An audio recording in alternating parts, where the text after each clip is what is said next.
Hello guys, let's talk today about how to reset this Reolink Argus 2E. So the reset process is very simple, okay? You just need to have a needle like this one, so you can use it to reset it because there's a reset button that you need to reach out with a needle or something like this, a clip, for example, right?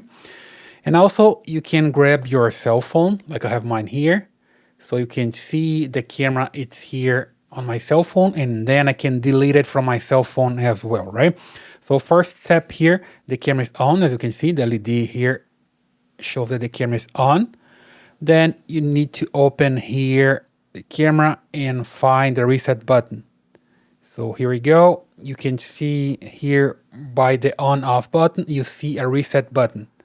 So you just need to use a needle or a paper clip, put it here, click and hold, right? Then you wait for a while.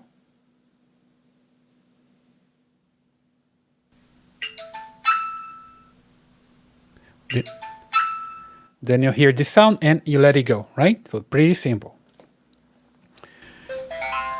Now you hear another sound and this sonar sound, which means the camera is ready. It's reset already and it's ready to go for a new setup. So pretty easy, okay? And here on your cell phone, you just come here, you find your camera and you click here for this configuration. Wait for it to load. It's not going to load the camera because the camera is no longer available, but you can come here and click here on the delete button, right?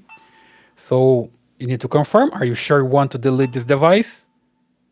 You just hit delete here and you're ready to go, okay? So now you have your Reolink camera ready to go. And that's the way you reset the Reolink Argus 2E. I hope you like this video. Please subscribe to this channel, leave your thumbs up and your comments, and I see you in the next one.